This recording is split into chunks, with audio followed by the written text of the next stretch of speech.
오늘은 믿음의 증거, 실제적인 기도 이런 제목으로 여러분들과 함께 말씀을 나누려고 합니다. 제가 언젠가가 아니라 좀 가끔 저는 카메라를 들고 이렇게 절에 갑니다.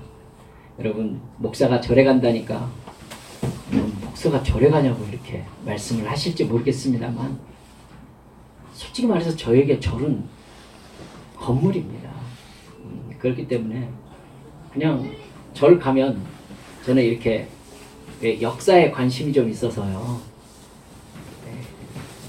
그 절을 만든 양식, 우리나라의 전통적인 미 뭐 이런 거에 제가 좀 관심이 좀 있습니다. 그래서 이렇게 조선시대 만들어진 이 다포 지붕, 이렇게 날리는 그런 지붕보다 묵직하게 이렇게 양쪽으로 딱 돼 있는 이 막배 지붕, 이런 절집의 형식이 저는 참 괜찮다, 구조적으로 괜찮다, 이렇게 멋지다, 이런 생각이 이렇게 들거든요. 그래서 그런 이게 처마 끝 뭐 이런 거기 돌 이렇게 기둥 만든 거, 그다음 축대 쌓은 거, 이런 것이 이렇게 관심이 가서 그런 것들 사진을 찍으려고 이렇게 가끔 절집을 찾곤 합니다. 또 올라가는 길에 이렇게 운동도 하고 그러고 싶은 마음이 좀 있습니다. 얼마 전에 이렇게 근처에 가까운 데는 아닙니다만 이렇게 절을 가가지고 카메라로 하늘 이뻐서 이렇게 나무들과 같이 경치를 좀 찍고 있는데, 절에 대웅전이 있잖아요. 대웅전이 이렇게 열려 있더라고요. 저는 안을 이렇게 쳐다봅니다. 그러면 탱화라고 그림 딱 그려져 있고, 이런 그림들이 참 괜찮은, 그 그림이 괜찮다니까 여러분 좀 이상하시겠지만은 그림을 잘 그린 그림도 있어요. 그래서 그걸 쳐다보기도 하고요. 네, 거기 이제 금빛 이렇게 입혀놓은 불상이 이렇게 안에 있지 않습니까? 향 냄새가 나는데 남녀노소를 불문하고 제가 한 3시간, 4시간 정도 근처를 이렇게 돌아다녔는데 계속 이렇게 보는데 아이들까지 이렇게 계속 끊임없이 사람들이 오더라고요. 그래서 어떻게 하는가 이렇게 가만히 쳐다봤어요. 그랬더니 이렇게 댓돌에다가 신발을 벗어놓고 안으로 들어가서 거기도 헌금함이 있더라고요. 그래가지고 헌금함 거기다가 이렇게 돈을 넣어요. 그리고는 방석 하나를 마룻바닥에 이렇게 딱 놓고는 거기에 꼬마 요만한 애도 이렇게 왔던데 연신 불상을 바라보면서 이렇게 절을 하더라고요. 절을 하고 이렇게 절하고 일어나가지고 불상을 쳐다보면서 손을 모으고 이렇게 탁 쳐다보고 다시 또 절하고, 몇 번 하는지 저는 세어보지 못했습니다만 한참을 그렇게 하더라고요. 애는 엄마 눈치 보면서 계속 이제 따라서 하는 겁니다. 제가 뒤에 이제 의자가 아니라 그 돌 같은데 거기 앉아가지고 이렇게 쳐다보면서 저분들 저 불상에 관심이 있을까 하는 생각이 훅 들어오더라고요. 불상에 관심이 있을까요? 저 불상이 뭔지 알고 있을까요? 이런 생각이 이제 드는 겁니다. 자기들이 이 절하는 이 행동의 의미가 뭔지 알고 하는 걸까? 이런 생각이 자꾸 든단 말입니다. 금빛으로 번쩍거리지만 그건 분명히요, 사람이 조각하고 사람이 이렇게 금칠을 한 거예요. 그거 진짜 금도 아니고요. 거기에 절하고 싶은 생각이 날까? 결론적으로는 그렇잖아요. 저 불상이 뭔가를 자기에게 해줄 거라는 생각이 들까? 이제 이런 생각이 드는 겁니다. 첫째 딸아이가 언젠가 돌탑 이야기를 하면서 웃었던 기억이 납니다. 한 사람이 등산을 갔는데 산을 오르다가 갑자기 큰일이 좀 이렇게 굉장히 급했는가 봐요. 그래서 별 수 없이 길 옆에 있는 숯불 속으로 잠깐 들어가 가지고 큰일을 볼 수밖에 없었다고 합니다. 그래서 급하게 일 처리를 하고 나서 민망하니까 근처에 있는 돌 몇 개를 주워다가 이렇게 큰일 본 그 위에다 이렇게 몇 개 덮어놓은 거예요. 물론 까맣게 잊어버리고 살았겠죠. 몇 년이 지나서 우연히 다시 그 산에 이제 등산을 하게 되었대요. 근데 올라가다가 옛날에 자기가 큰일 봤던 그 생각이 이렇게 슬쩍 나가지고는 거기를 이렇게 보게 됐나 봐요. 근데 놀랍게도 거기에 큰 돌탑이 쌓여져가지고 사람들이 거기를 향해서 이렇게 손을 모으면서 기도를 하더라는 겁니다.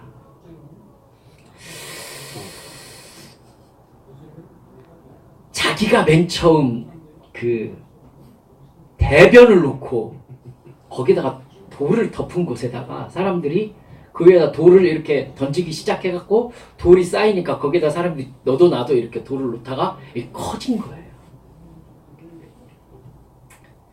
그 사람은 결국 자기 똥에게 절하고 기도하는 거 아니냐면서 기가 막히다는 듯이 글을 올리게 된 거죠. 결국 그 사람들의 기도에 똥이 응답을 해야 되나요?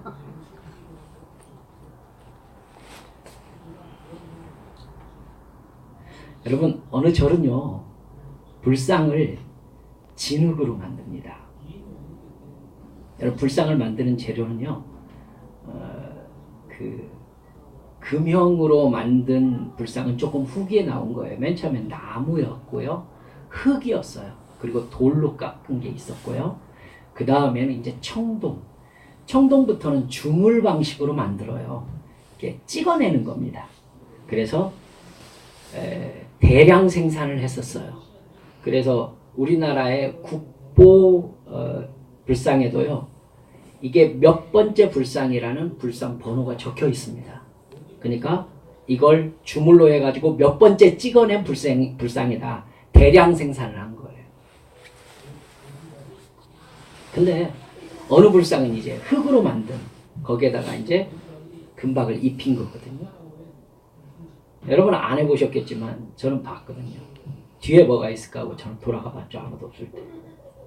뒤에는요 흙이 그냥 보여요. 앞에만 금박이 입혀져 있고요, 뒤에는 흙이 흙. 그래가지고 바닥을 보면은 흙이 막 떨어져 있어요. 그러면 결국 앞에서 이렇게 절하는 사람들은요 흙덩어리에게 이렇게 절하고 있는 거예요. 어떤 조그마한 불상은요 절에 돈이 없으니까 시멘트 덩어리를 만들기도 합니다. 돌덩어리. 지금은 혹시 여러분 얘기 들으셨을지 모르겠습니다만은 FRP라고 해가지고요 플라스틱 있죠. 플라스틱 이렇게 조금 물렁물렁한 금형으로 해가지고 플라스틱으로 찍어내요. 거기다 금박만 입히면은 아무도 몰라요. 똑같아요. 거기에 절하는 거예요. 이렇게 때려보면 플라스틱 그 FRP가 고무다라 아시죠? 그 고무다라를 FRP라고. 그거예요. 똑똑 때리면 덩덩 소리가 나요. 제가 별짓을 다 해봤죠. 제가 가서 해봤어요. 때려보고 뭘로 만들었나. 덩덩덩 소리 납니다. 여러분, 절하면서 절하는 대상에 대한 실제적인 증거, 인식이 있어야 되지 않을까요? 적어도 돈을 내고요, 지금 뭔가 소원을 빌고 있잖아요. 그렇다면은 사람이잖아. 그러니까 어떤 대상이 있어야 될 거 아니에요? 대상에 대한 인식이 없으면 안 되잖아요. 저희 애들도 저한테 돈 달라고 할 때 저한테 달라고 해요. 저한테 달라고 합니다. 저라는 대상이 있어야 이게 효과를 갖는다는 걸 안단 말이죠. 그러면 자기가 뭔가를 이루고 싶고 그것이 때로는 시급한 일일 수도 있을 텐데 그거에 대해서 응답하는 존재에 대한 인식은 있어야 되지 않겠는가? 상식 아니겠습니까?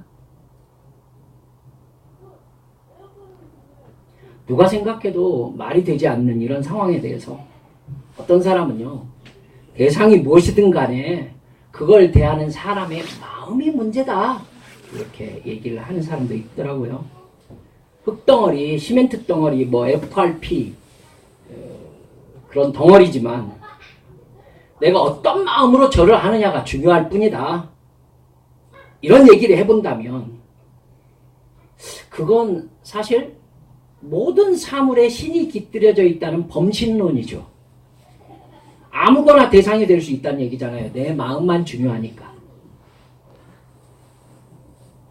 그런 마음이라면 뭐 하려고 산에 올라가고 엄격한 종교의식을 만들까요?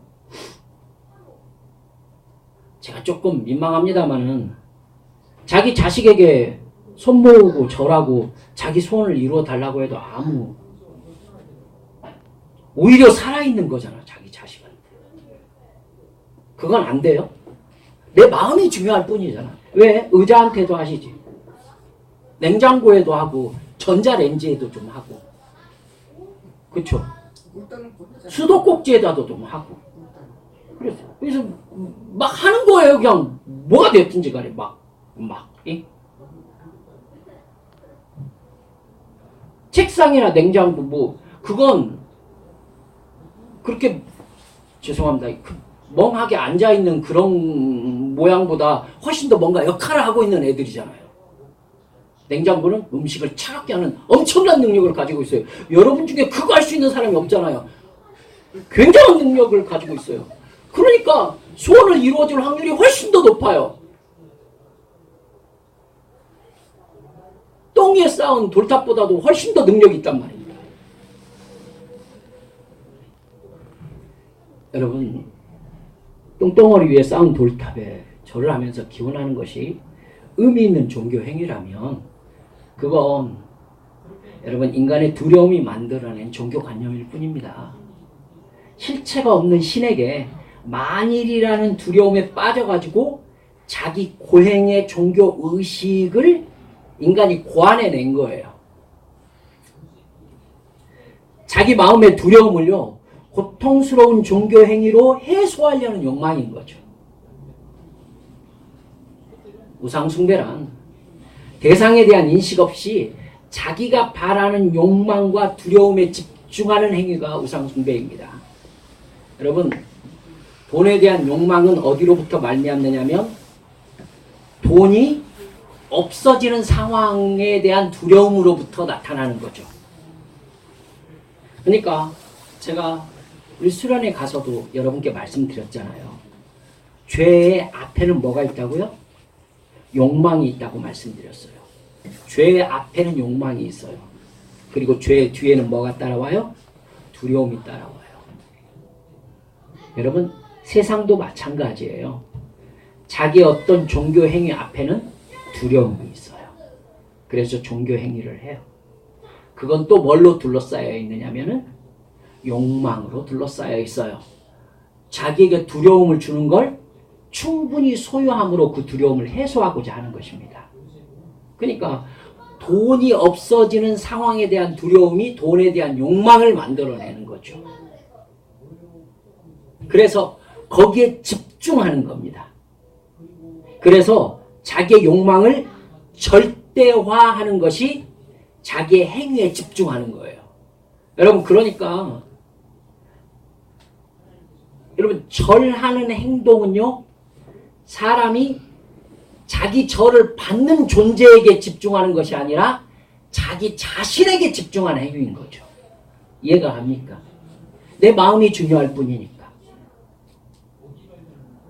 똥덩어리에다가 이렇게 돌탑 쌓고 이렇게. 왜요? 자기 마음이 중요한 거예요. 그러니까 자기의 욕망을 절대화하는 겁니다. 여러분, 한번 대답해 보세요. 제가 불교를 폄하하기 위해서 얘기하는 거 아니에요. 그게 아니라 실체에 대해서 생각을 해보라고 여러분께 말씀을 드리는 겁니다. 자, 3000배를 한다고 합시다. 3000번 절을 한다고 하잖아요. 자, 3000번 불쌍하게 절하는 건 불쌍을 사랑해서 하는 건가요? 아니에요? 그럼 불쌍과 소통하기 위해서 아니에요? 불쌍과 사랑의 관계를 맺기 위해서 더 깊이 불쌍을 알기 위해서 아니에요? 그걸 왜 하는 거예요? 대상은 불상이잖아요. 아시겠죠? 자기가 바라는 것에 집중하기 위해서예요. 자기가 바라는 욕망을 절대화하기 위해서입니다. 내가 이 정도로 이것을 원한다라고 자기 자신을 설득시켜내는 거죠. 그래서 이거 없으면 나는 살 수 없다고 자기 자신에게 세뇌시키고 있는 겁니다. 제 말이 틀렸습니까? 그렇기 때문에 그건 욕심 강화 행동이라고 할 수 있죠. 불교나 다른 종교에서 뭐라고 하죠? 관세음 보살이라고 하나? 그 어떤 신이 이렇게 그 기원에 갸륵히 여겨서 기도에 응답을 하는, 응답은 대체로 어떻게 나타납니까? 어느 산에 가가지고 어떤 나무에 뿌리를 파보면은 거기에서 금덩어리가 나오는 일확천금의 얘기가 나오는 거예요. 이게 기도 응답이에요. 왜? 그걸 바랬으니까. 그걸 바랬으니까. 불교나 샤머니즘 뭐 이걸 제가 여러분께 비판하는 설교를 하기 위해서 이런 말씀을 드린 게 아닙니다. 우리의 마음은 어떤지를 살펴보고 싶은 마음인 거예요. 정말 나는 예배를 드리고 기도하고 찬양을 드리는 하나님이라는 대상의 존재에 대해서 정확하게 알고 있습니까? 알고 예배 드리나요? 즉 3000번 제가 절하는 이 행동이 그 사람에게 어떤 의미일까를 제가 자꾸 지금 이렇게 여러분께 여쭈었던 것처럼 우리가 지금 이 시간 하나님 앞에 드리는 이 예배라는 의식이 누구에게 어떤 의미로 하고 있는지를 여러분 인식하고 있느냐는 겁니다.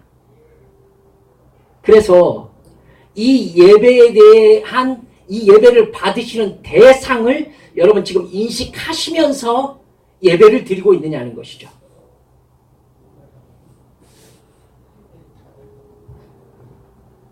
아니면 막연히 다른 종교인들처럼 있을지도 모르는 어떤 신에게 내가 바라는 소원을 지성이면 감천이라는 마음으로 기원하는 그러한 종교 행위를 하고 있다면은 3000번 절하는 쓰러지면서도 해요. 제가 얘기를 들었습니다. 땀이요. 이렇게 사진을 제가 이렇게 찍은 걸 보았는데요.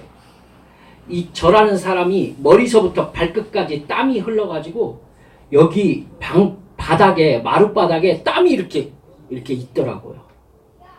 그렇게 계속해요. 그리고 나중에 쓰러지더라니까요.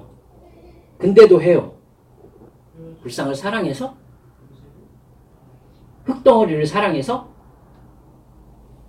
그렇게 사람이 어떤 마음에 자기 욕망에 집중하면은요 죽을 때까지 한다니까요. 그걸 다른 사람들은 뭔가 신비로운 행위인 것처럼 얘기를 하고요. 그럴 수 있나라고 들을 필요 없습니다. 우리가 드리는 하나님께 드리는 어떤 종교 행위가 그거 이상이어야 된다라고 여러분께 지금 말씀드리고 싶은 거예요.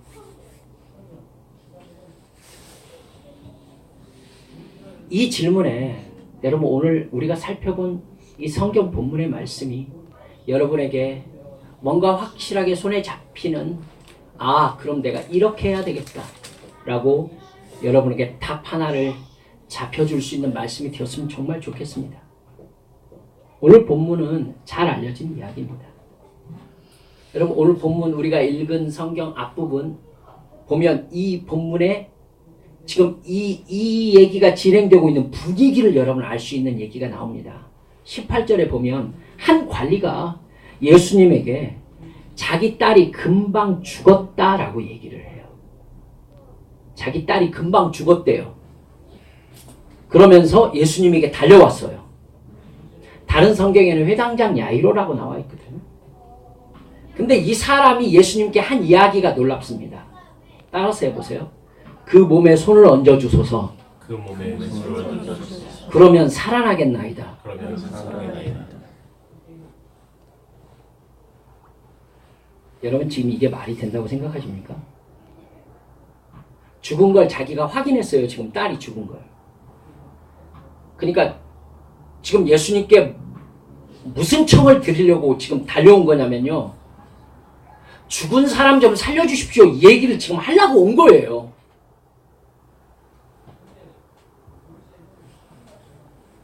아버지가. 여러분, 세상 누구에게 물어봐도 정신 나간 아버지일 것입니다. 죽은 딸을 살려달라고 달려오는 사람이 어디가 있어요? 여러분, 그런데 더 큰 문제가 있어요. 예수님이 일어나서 따라가셨다는 게 더 큰 문제예요. 죽은 자를 살려주세요 라고 왔는데 예수님이 그래 가자 하고 가신 거예요. 지금 이 분위기예요. 이 분위기. 예수님은 그러니까 죽은 사람을 살리려고 지금 가시고 있는 거예요. 죽은 사람을 살려달라는 간구를 불쌍하게 할 수 있을까요?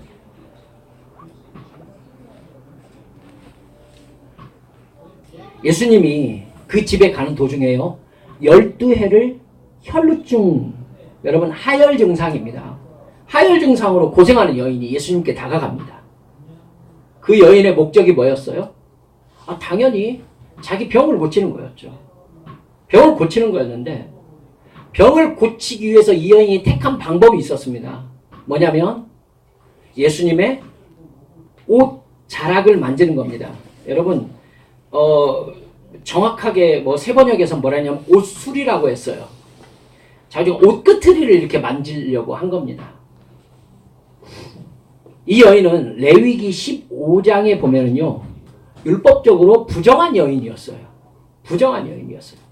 종교사회인 유대사회에서 다른 사람과 접촉하면 안 되는 여인인 거예요. 부정한 여인이 다른 사람과 접촉하면 그 접촉한 대상도 부정해진단 말입니다.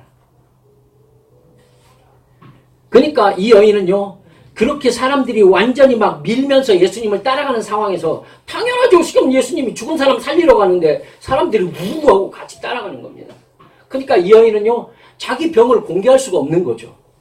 왜냐하면 무리에 섞여서 이 여인이 몸이 다 쓸 사람이 몇 사람이겠어요. 그러니까 공개할 수가 없는 거죠.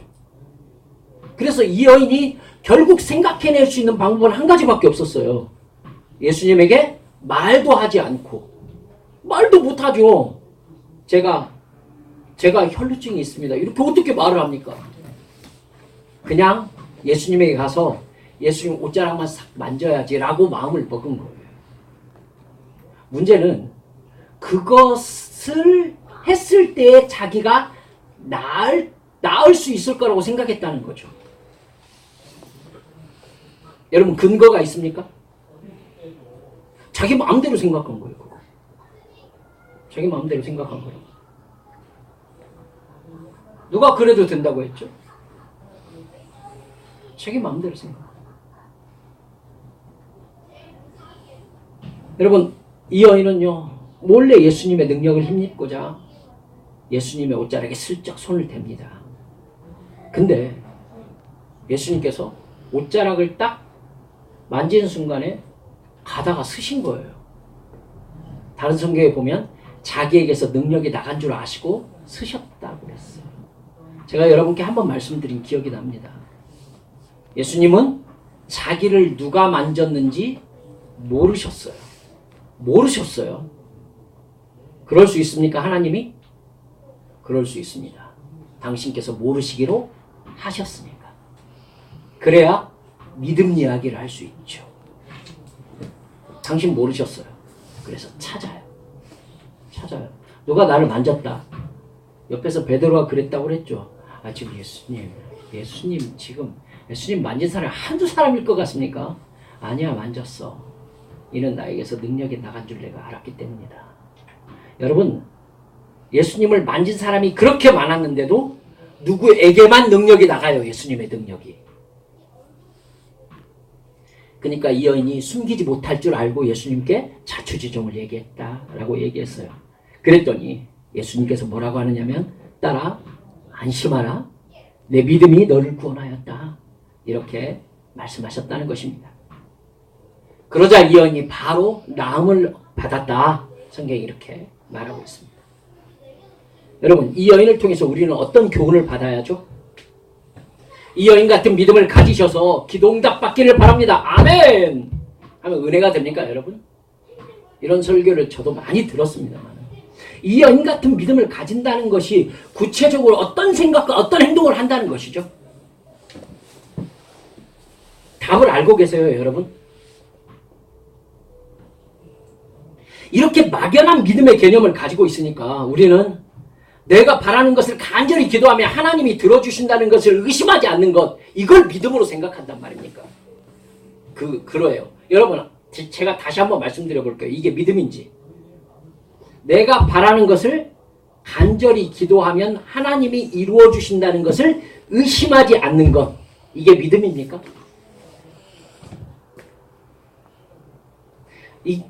저 이걸 믿음이라고 생각하면서 저도 살아왔었습니다. 여러분 그렇다면 불쌍에게 3,000번 절하면서 간절히 기원하면 불쌍에게서 신비한 도움이 나에게 딱 올 수 있다고 생각하는 것과 다른 게 별로 없지 않나요? 어찌됐든 내 마음이 중요한 거니까 내가 간절히 기도해서 믿기만 하면은 틀림없이 무슨 일이 나에게 어떤 기도응답이 있을 것이다 이렇게 믿으면 그럼 불쌍하게 3,000번 절하는 것과 교회 와서 이렇게 기도하고 하는 행동이 뭐가 다르죠? 대상이 하나님과 불쌍이라는 것밖에는 다른 게 없네요. 결국은 둘 다 자기 바람에 집중하는 행위네요. 이거 기억합시다. 혈루증을 앓던 여인이 나음을 받은 것은요. 본질적으로 간절한 바람이 있었기 때문이 아니에요. 그게 아니라 예수님을 만났기 때문이에요. 이것처럼 쉬운 얘기가 어디가 있습니까? 예수님을 만났기 때문이라고요. 여러분, 내가 간절하게 3,000번 절하는 행위가 중요한 게 아니라 대상이 누구냐가 진짜 중요하다는 얘기예요. 그쵸? 대상이 중요한 거지 내 행위가 중요한 게 아니에요. 물론 내 행위도 중요하죠. 하지만 내 행위가 의미를 갖기 위해서는 대상이 무엇인지부터 확인이 되어야 한다는 얘기입니다. 이 여인은 12년간이나 앓던 불치병과 같은 혈루증을 고쳐줄 수 있는 분이 예수님이라고 생각했어요. 예수님은 죽은 사람도 살리시고 불치병도 고쳐주셨어요. 그 소문을 들었고 이 여인은 틀림없이 그 현장을 확인했을 것입니다. 여인은 예수님을 만나면 자기 병도 고침받을 수 있다는 확신을 가집니다. 그러나 자신은 사람과 접촉해서는 안 되는 그런 처지라는 이런 장애 때문에 예수님의 옷자락만 접촉해도 자기는 나음을 입을 것이다 라는 생각을 할 수밖에 없었어요. 그 생각을 행동에 옮긴 것이죠. 여러분, 근데 예수님께서 뭐라고 하셨느냐면 그걸 믿음이라고 말씀하신 거예요. 그걸 믿음이라고. 믿음이란 분명히 살아있는 인격체이신 하나님에 대한 실제적인 지식입니다. 요한복음 17장 3절을 보면 영생은 참 하나님과 그의 보내신 자 예수 그리스도를 아는 것이니이다. 아는 것이니이다. 잘 생각하세요. 영생은 참 하나님과 그의 보내신 자 예수 그리스도를 아는 것이니이다. 안다라는 게 뭐죠? 헬라어로는요, 기노스코라고 합니다. 기노스코라고 하는데 이건 경험함으로 아는 지식을 얘기할 때 기노스코라는 것을 씁니다. 즉, 영생은 참 하나님과 예수 그리스도를 만남으로 경험해서 아는 지식. 이게 바로 영생이라는 거예요. 그러니까 제 자녀들이 저를 아는 것 같은 이 지식, 이걸 영생이라고 얘기하고 있어요.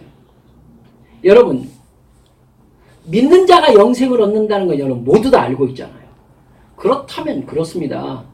즉 주님을 정말로 만나서 경험함으로 가지게 된 지식이 아니면은 그 사람이 가지고 있는 믿음은 참 믿음이라고 볼 수 없다는 얘기죠. 즉 그런 것처럼 여기는 거 그냥 그러면 그런다고 좀 알고 좀 그러지. No. 그렇게 얼렁뚱땅 넘어갈 수 있는 문제가 아니라고 얘기를 하고 있는 겁니다, 지금. 그럴 것 같으면 우리나라에 전래되어 왔던 샤머니즘, 제사, 불교 모두 다 같은 종교예요. 여러분 그래서 아시잖아요. 참 기독교 외에 모든 종교는 하나 될 수 있습니다. 그래서 종교다원주의 체제 안에서 종교는 통합될 수 있습니다. 여러분 놀라지 않으시나요? 죄송합니다. 대한예수교 장로회 모 교단은 로마 가톨릭과 직제 통합을 했습니다. 무슨 생각인지 저는 모르겠네요. 그걸 총회가 결정을 했어요. 직제 통합을 했어요. 직제 통합이 무슨 뜻인지 압니까? 목사를 신부와 같은 걸로 보는 거예요, 지금? 그거 대한예수교 장로에서 두 번째로 큰 교단이 진즉에 여러분 왜요? 다르지 않은 거예요. 다르지 않은 거예요. 여러분 아십니까? 지금 종교 통합 과정이 기독교 안에 굉장히 깊이 들어와 있어요. 그리고 그렇게 종교 통합되어 있는 기독교가 세상 사람들로부터 기독교의 열린 것, 획기적인 발전, 어떤 그들의 마음이 열리고 마인드가 열려가지고 이제 정말 사람을 위한 종교가 되어가고 있다는 칭찬을 받고 있어요.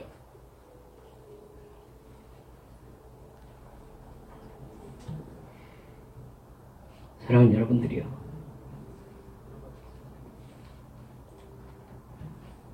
대상의 인식이 없으면 모든 종교는 똑같죠. 주제가 내가 바라는 거에 있으니까. 대상이 누구냐가 아니라. 모든 신이 같은 거예요. 즉 어떤 신이든 내 소원이 이루어지는 신만 있으면 되는 거죠. 여러분 믿음은 그러한 나의 바람의 간절함을 믿음이라고 하지 않아요.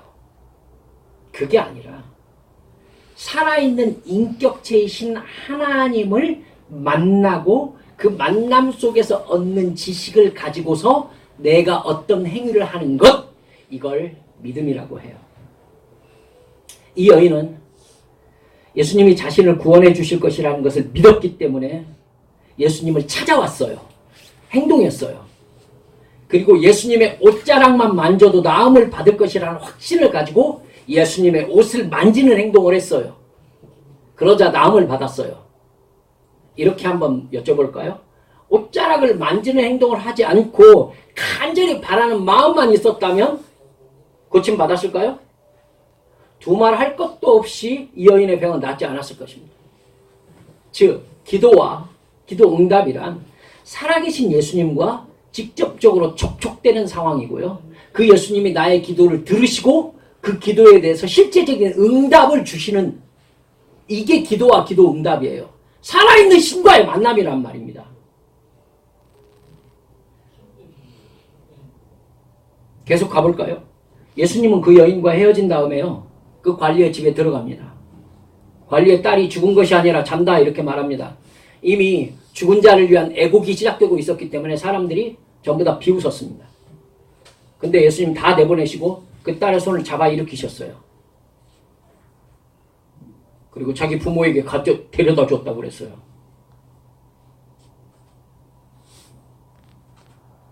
자연스럽습니까? 관리는요, 예수님을 죽은 딸을 다시 살리시는 분으로 믿고 예수님을 모셔왔어요. 여러분, 단순한 생각이나 개념이 아니에요. 이 관리가 지푸라기라도 잡는 심정으로 예수님을 따라갔을까요? 전 그렇게 보지 않아요. 지푸라기라도 잡는 심정이 아니에요. 이 관리는요, 예수님이 어떤 분이신지를 알고 있어요. 알고 있다고. 그러니까 가가지고 내 딸이 죽었습니다 라고 얘기를 먼저 하는 거예요. 그리고는 하지만 오셔서 손을 얹어주세요. 그러면 살아날 것입니다. 이러는 거예요. 예수님은요, 어이없다는 듯이 쳐다보시지 않고 그래? 그러면 가자 하고 일어나서 따라가신 거라니까요. 결국 중간에 이 여인을 만난 얘기만 없으면 예수님은 그냥 자연스럽게 그 집으로 들어가셨을 것이고 그 소녀를 그냥 잡아 일으키셨을 거예요. 다른 성경에서는 뭐라고 하셨다고 나오죠? 달리다 금, 소녀야 내가 너에게 말하노니 일어나라. 이 말로 그냥 살리신 거예요.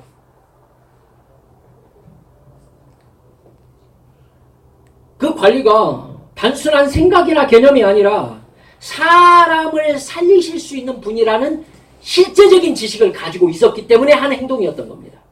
그래서 예수님은 그 관리의 믿음대로 그 딸을 살려내신 거고요. 여러분, 그 뒤에 27절부터 보면 또다시 믿음 이야기가 나옵니다. 예수님이 걸어가시는데요, 두 사람의 맹인이 큰 소리로 외칩니다.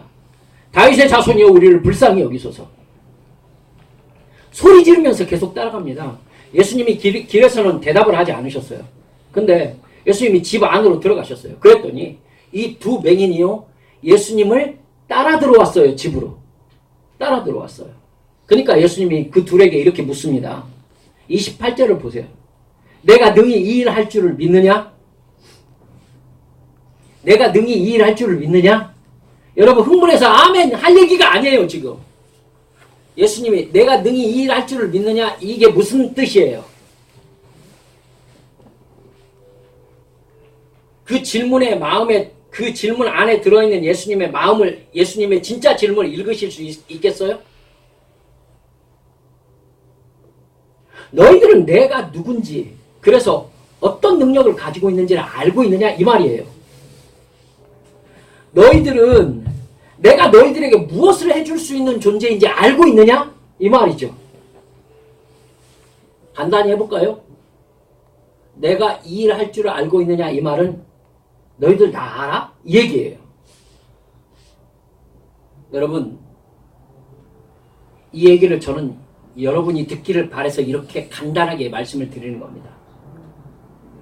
주님께 우리가 간절히 기도했을 때에 주님께서 네가 믿느냐? 이렇게 나에게 물어보시는 느낌은요, 결국 어떤 질문이냐면 너 다 알아?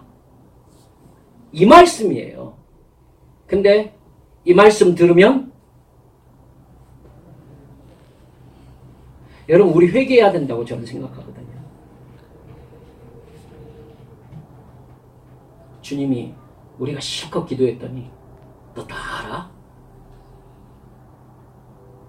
알고 기도해? 맹인들은요, 네 압니다 이렇게 대답했어요. 그랬더니 예수님이요, 눈 떠라 이렇게 말씀하지 않으셨어요. 네 믿음대로 되라 이렇게 말씀하셨어요. 그랬더니 그들의 눈이 밝아졌다. 사랑하는 여러분들, 이 관점으로 우리가 읽은 본문 바로 앞에 8장 26절 한번 보시겠습니까? 이렇게 나옵니다. 예수께서 이르시되 어찌하여 무서워하느냐? 믿음이 작은 자들아. 여러분, 무슨 상황인지 아시겠죠? 갈릴리 바다를 건너가던 제자들이요, 파도가 막 치니까 주무시던 예수님을 지금 깨운 상황이에요. 예수님이 믿음이 작은 자들아 어찌하여 무서워하느냐 이렇게 말씀하신 거예요. 자, 이제 여러분, 예수님이 믿음이 작은 자들아라고 말한 이 말의 의미를 여러분 실제적으로 해석해낼 수 있겠어요? 도대체 너희들은 나를 누구로 알고 있느냐? 이렇게 물으신 거예요, 지금. 내가 누구라고 생각하느냐? 내가 자고 있잖냐? 내가 타고 있는 배잖냐? 지금 내가 타고 자고 있는데 이 배가 뒤집어질 수 있다라고 너희들 생각하는 거냐, 지금? 이렇게 물으신 거잖아요, 지금.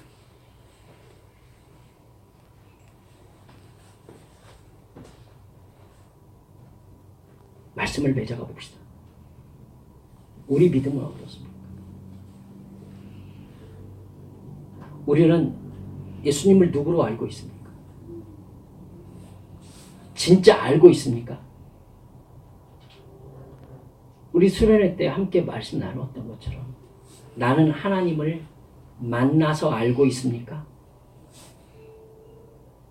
만나서 알고 있냐고. 그럼 저는 다시 여러분께 이렇게 여쭙겠어요. 그 증거로 지금 뭐 하고 계십니까? 그걸 답할 수 있어야 돼요. 생각이 아니라 그 증거로 예수님을 이 여인처럼 찾아가서 내가 옷자락만 만져도 구원을 얻으리라 하면서 옷자락을 만지려고 하고 있습니까? 정말?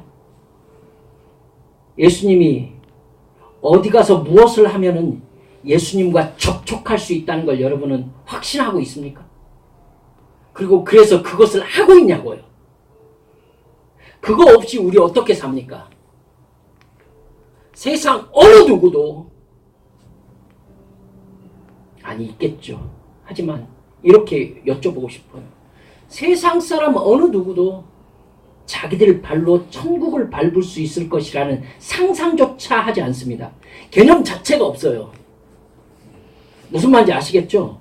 그걸 믿지 않는다가 아니라 천국이라는 세계에 자기의 발을 디딜 수 있을 것이라고 생각하는 세상 사람들은 없어요.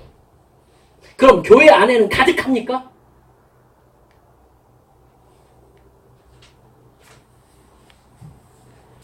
그 세계가 실제가 될 거라는 것을 믿고 있는 사람이 내가 너희와 영원토록 함께하리라라고 약속하셨던 주님이 지금 나의 시간 속에서 나에게 실제가 되지 않는다는 게 이게 어울리는 얘기입니까, 이게?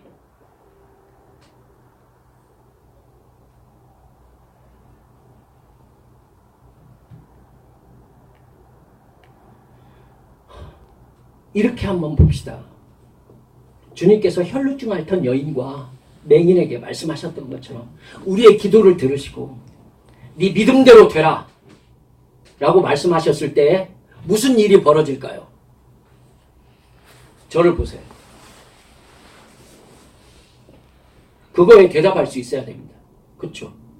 네 믿음대로 되라 라고 주님께서 말씀하셨을 때 무슨 일이 일어날까요? 아무 일도 안 일어나.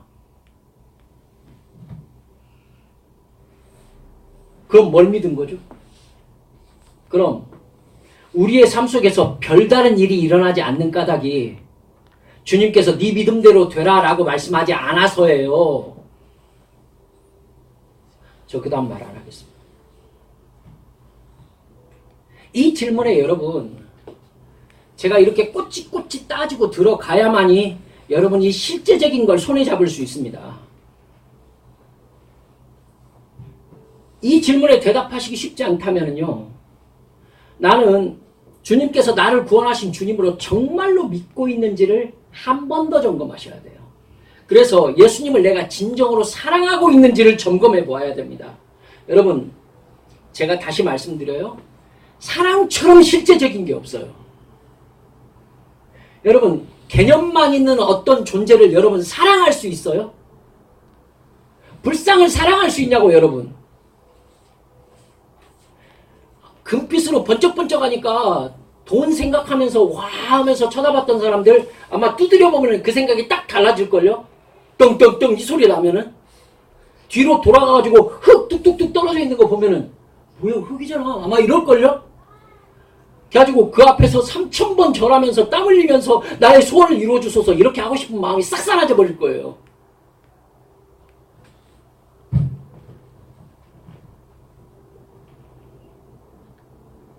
주님을 진짜 사랑하고 계세요? 제가 신비주의라고 저는 생각하지는 않습니다. 하지만 주님은 신비세요. 그렇기 때문에 주님을 만나는 경험은 신비로운 경험입니다. 그렇죠? 신비로운 경험이에요. 다른 사람은 이해 못하는데 나는 알고 있어요. 그래서 저는 비밀이라고 얘기하고 싶습니다. 이 세상에서 가장 놀라운 비밀이 뭡니까? 사랑입니다, 여러분. 둘밖에 몰라요. 둘밖에 몰라. 생각해 보세요. 저 두 사람이 서로 없으면 죽고 못 사는 것? 이것처럼 말도 안 되는 신비가 어디가 있습니까? 신비입니다. 신비롭습니다. 자기 둘에게는 너무나도 실제적인, 근데 다른 사람들이 보기에는 이유를 알 수 없는, 이게 사랑이에요. 그렇게 힘들어할 필요 없습니다. 이게 사랑이에요. 즉 적어도 대상과 나와의 관계에 있어서 사랑이다 라고 얘기할 때처럼 실제적인 게 없어요. 이것처럼 실제적인 게 없습니다. 그러니까 대상에 대해서 모르고 그런 줄 알면서 사랑한다고 얘기하는 거 자기 최면이죠. 착각입니다. 이 질문 앞에는 부탁드립니다. 우리 성도들이요. 제발 정직하게 섭시다. 천국은 그렇게 해서 갈 수 있는 곳이 아니라 내가 발로 디딜 곳이에요. 그리고 그 발로 딛기 전에 하나님이라는 실제적인 신이 나와 실제적으로 동행하시겠다라고 약속하셨고, 성령님이 너에게 오셨는데 이 세상 끝날 때까지 떠나지 않으시겠다고 약속하셨어요. 나와 함께 하시겠다고 약속하셨어요.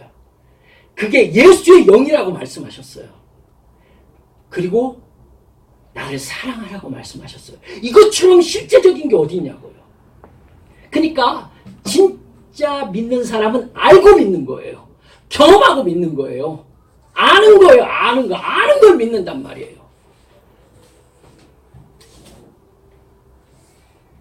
사랑하기 때문에 만나고 싶어 할 수밖에 없습니다. 말하고 싶어 합니다. 사랑하니까.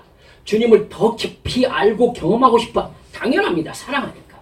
그래서 날마다 주님과 친밀한 기도로 만나고 싶어 할 것입니다. 날마다 주님의 말씀인 성경 말씀을 늘 읽고 싶을 것입니다. 더 깊이 알기 위해서 공부하고 싶을 것입니다. 그래서 그것이 주님을 믿고 살아가는 증거라는데 예스 할 것입니다. 이것이 확실하다면 내가 믿음의 증거로 가지고 있는 행동이 무엇인지를 여러분 말할 수 있습니다. 내가 드린 기도와 하나님의 응답을 말할 수 있습니다. 내가 기도하고 예배할 때 주님이 네 믿음대로 되라 이렇게 하시기보다 너 나 알아? 이렇게 말씀하시면 얼마나 민망한 상황이겠습니까?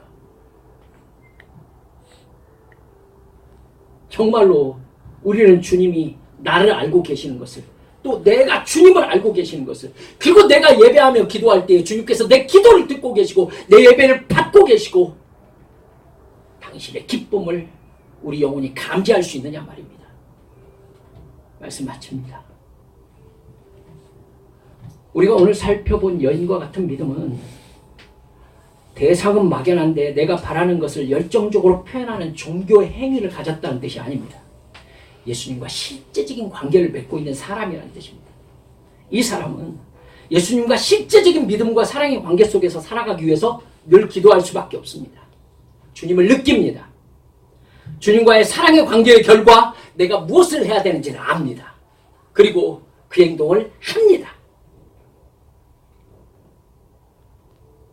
그래서 그 사람이 드리는 예배와 기도와 찬양에 주님은 관심을 기울이십니다. 주님께서 관심을 기울이신 결과는 절대로 이전과 다를 수, 여러분 같을 수 없어요. 저를 보세요. 이 자리에 주께서 영으로 함께 계시는 줄 믿습니까?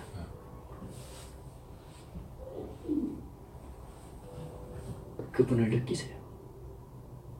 그리고 주여 내 영의 감각을 열어주셔서 당신의 계심을 제가 감각하게 하시고 내 앞에 계신 주님께 나의 기도를 말씀드리게 하시고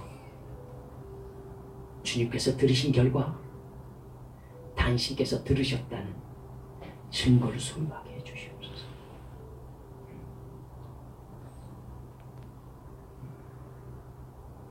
이런 실제적인 믿음이 우리 믿음의 식구들에게 모두 함께 하시기를 주 예수님의 이름으로 축원합니다. 이 시간 주님께 함께 기도합시다.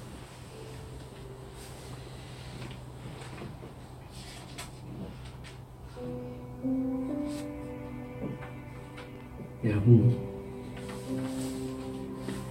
저는 우리들이 막연한 종교인이 되기를 원하지 않습니다. 하나님을 섬기면서 그런 종교인이 되는 것처럼 어리석은 일이 없습니다. 여러분, 아니면 아니라고 말씀하시고 살아계신 주님께 목마른 사슴이 시냇물을 찾기에 갈급함 같이 내 영혼이 주를 찾기에 갈급합니다. 이게 훨씬 더 정직한 기도입니다. 이 시간 주님 앞에 기도할 때 주여, 제가 개념적인 종교인 아니라 주님을 만나는 주의 자녀 되게 해주시옵소서. 함께 통성으로 기도하시겠습니다. 아버지 하나님,